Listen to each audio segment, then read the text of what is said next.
Linda de la Cruz. So, magtatanong na po kami ng ilang questions. So, unang question po, tell me about the time when you had to work with co-workers you don't like or trust.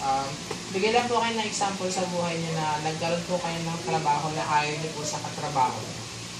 Example. Medyo may katagalan na, mga 21 years old pa ako nang sa Ginto. Nagtrabaho kasi sa isang ganun. Ayoko sa bisor namin. Tapos, nag-resign na lang ako kaysa nahihirapan lang kasi ako. So, second question po, give conflict at your work or sa school or bigay lang po kayo ng mga naging problema niyo sa trabaho niyo po. Sa trabaho, medyo nahihirapan kasi kapag syempre, kayo lahat, estudyante kayo, makulit, hindi marunong maglinis. Dito yun yun lang, dito na lang. Tapos, kaya dapat yung mga estudyante, marunong din makibagay sa mga katulad na yun. So, third question po, when you have a new life or job, how would you build relationship? Kapag may bago po kayong trabaho na pasukan po, paano po kayo nakipagkaibigan sa ibang tao? Dapat kasi unang-una, kayo din dapat pagka nagkaroon na kayo ng trabaho, dapat una nyong susubukan kung paano pakibagayan lahat ng tao sa paligid nyo. Hindi dahil boss, hindi dahil mas mataas yung rango sa'yo, papakibagayan mo. Kailangan pantay-pantay lang. Unahin mo kung sino yung kapantay mo, doon ka kasi iikot hanggang sa makarating ka sa dapat mo marating. So, fourth question po, how would your co-workers or friends describe you? Paano po, ano po yung mga sinasabi ng mga kaibigan niyo po or katrabaho niyo po? Masungit. Masungit. Tapos masipag naman daw ako. Pero kaya lang kasi ganun talaga ako. Masungit talaga ako. Pero okay naman ako. Hindi ako sira ulo. So, last na tanong po, give me an example of a time when you have successfully communicate with another person that you don't like or you don't trust. Bigyan lang po ako ng example niyo sa buhay na na nagkaroon po ng time na ayaw niyo po, ay na nakapag-usap po kayo ng maayos sa ayaw niyo po o sa taong ayaw sa inyo. Palagi yun nangyayari kasi hindi porket galit ka sa isang tao, palagi mo na siyang susungitan, palagi mo na siyang isnabin o kaya salbahe ka sa kanya. Kailangan kahit galit ka sa isang tao, kung wala naman siyang ginagawa sa iyong masama, kailangan mo pa rin siya pakibagayan. Yun yung mahirap. Mahirap yun kasi ayaw mo sa kanya tapos makikibagay ka.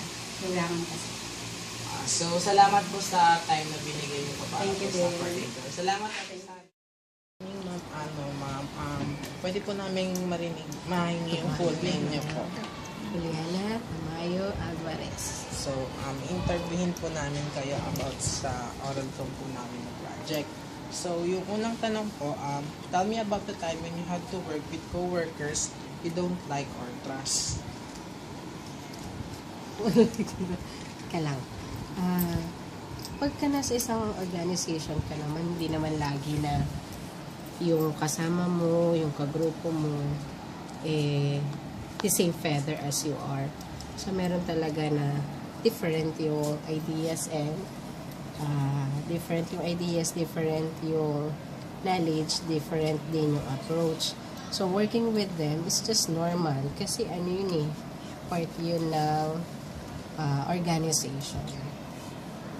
So, ano po, number 2 question po, give me example po of conflict at work po.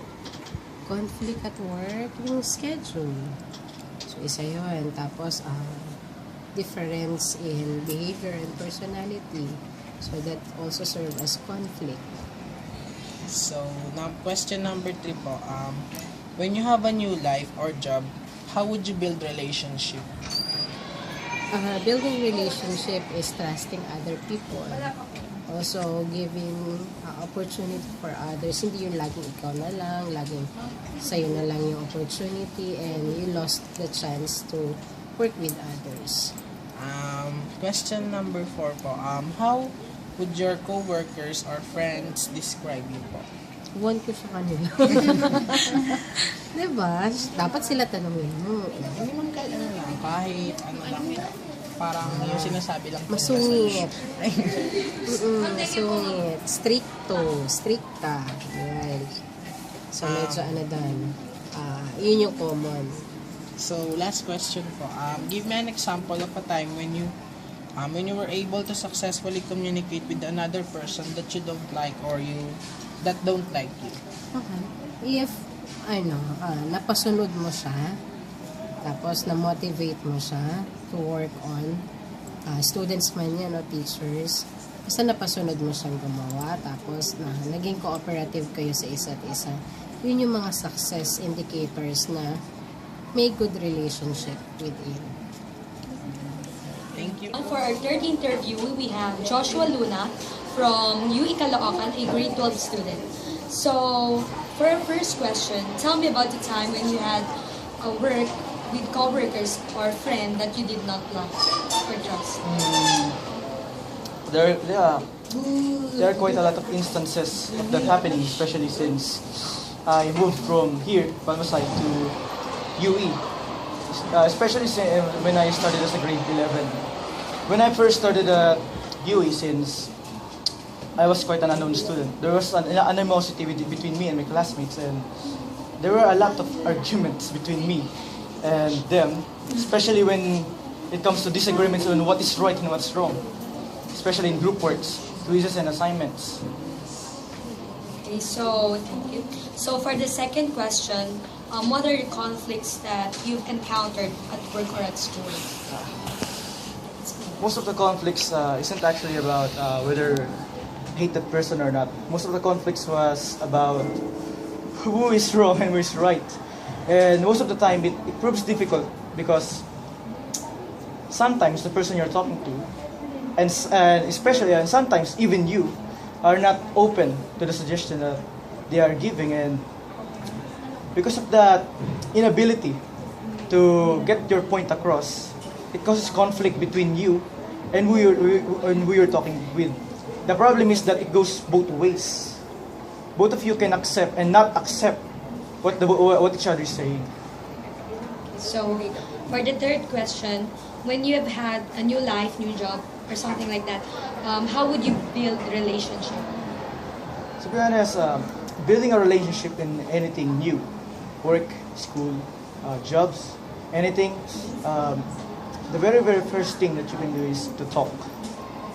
Approach a person, just talk to that person, ask details about them, and slowly you can build that very action of speaking to a person that can build rapport between you and the person you're talking to. Okay, so for the fourth question, how would your coworkers or friends describe you? They often describe me as frank and honest to a fault, to a point that my honesty becomes quite a liability, especially with people who I disagree with. There was more than one instance wherein a noisy classmate or a groupmate, I've told that person the line, "Pwede bang manahimik ka?" A lot of times. I'm quite straightforward and frank, and it caused me quite a lot of troubles. Okay, so for the last question, give us an experience wherein, or a situation wherein you have a successful conversation with someone you don't like. It happens surprisingly a lot. May I know your name po? My name is Jason and Yanela. So, we'll start na po. First question po. Tell me about the time when you had to work with co-workers or friend you don't like or trust. Okay, so before this job, I've been working in a BPO industry. And there are a lot of people there, so much different personalities. So back then, there is a colleague or a coworker which I'm not comfortable with. Our personalities didn't go together. That's why it's a bit awkward every time we bump even each other. So during that time, when I was working with her, we're in the same team. So it's very inevitable for us not to talk. So during those times, it feels really awkward because you know in yourself that you don't like this person, and perhaps she knows that I don't like her. So it's a bit awkward, and maintaining a conversation with the people you don't like is very hard. So sometimes there are people who chose to avoid people that they don't like, just to avoid that kind of awkwardness. So that's how I experience it. So, second question po, this, ano po, give example of conflict at work po, Conflict at work, or school. school. Well, I'm working at school. Yeah, so the conflict that I'm always, in my job, I'm always handling conflict. So, of course, if you're handling conflict in a workplace, it should be immediately treated, because if you're not going to tend to it immediately, it will bear another conflict. So the small problem will become big if you're not going to attend to it immediately. So actually, conflicts in my job is it's not really work related. It's much more family related, because I have siblings which is so young, who are so young. They are around the youngest is 3 years old, and the second one is 6 years old. So it's really hard to find people who's going to take care of them, especially if all of us are going to work, or for those my other siblings were going to school. No one is left in the house to take care of them. So sometimes I need to have to do a half day, or I need to absent just to take care of my younger siblings. So, third question po, when you have a new life or job, how would you build relationship? For me, building relationship would start in a simple conversation. I think everything starts from there. So in my experience, being new here in the school, like more than a year ago, I had experienced that actually I'm not actually the one who approached. It's actually the librarian. She approached me, and then she asked for my name, and then we started to know each other, and then it started from there. So right now we're having a very great relationship, because we became so close, and aside from being a colleague, we became good friends. So, fourth question po, how would your co-workers or friends describe you? Okay, so actually my colleagues were also my friends. So they describe me often as forgetful person, because I have this tendency that whenever I go rounds at the school and drop by on their offices, I tend to left few of my things, like for example a pencil. I had forgot that I put this pencil on one of the shelves in the library. So it turns out that my friends was going to call me attention and telling me that I had forgot my things on their office. So, last question.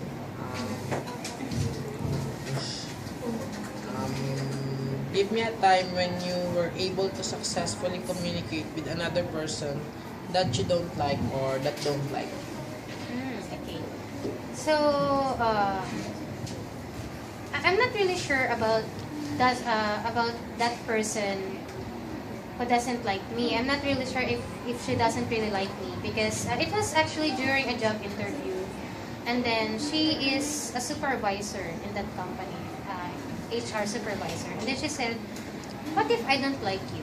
That's actually part of the interview question. She said, "What if I don't like you?" And maybe I can answer to you guys the same thing that I answered her before.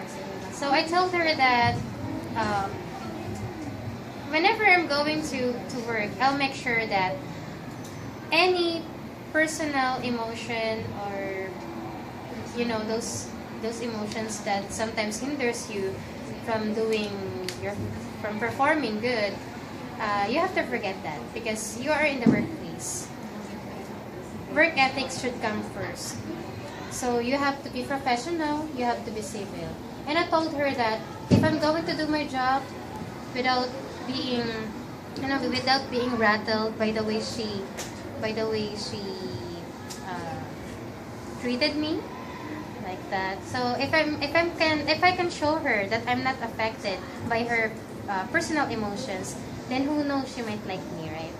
So I think she liked my answer because I qualified on the position, but I did not take it because I think I'm not for that work. I'm for this work. Okay, so that's all. So, thank you, ma'am, for Okay, welcome. lending us some time. Mhm. Thank you po. Hello, Hi, what's your name? I'm Mary Jane Marcelo Sabado. So, can I interview you for a while? Okay. So, here's the first question. Tell me about a time when you had to work with a co-worker you did not like or trust. Maybe I am very fortunate because I don't remember any times when I need to work to my coworkers that I don't want. All of my coworkers is all of my coworkers are approachable, and so I am very happy to be with them and working with them. Next question. Describe a conflict at work or school. At school, there are so many conflicts, but for me, the first the first one is the behavior of my students, the hard-headed students, and also the paperwork that I need to finish, the deadlines, etc., etc. Uh, Third question. When you've started a new life or job, how did you build relationships? On my own experience, I remember the first year of my teaching experience. I think I just act natural, just being myself, just like that. Next question. How would your coworkers or friends describe you? Most of them describe me as a jolly person, positive thinker, of course pretty, cute, and friendly. For the last question, give me a time when you successfully communicate with a person you don't like. Successfully communicate with a person I don't like. I don't have any time. I can't remember any time when I successfully talk to anyone that I don't like, because if if I don't like a person, I do not talk to them.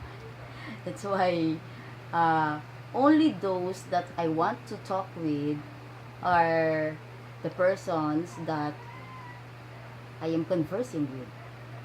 So, thank you for your time.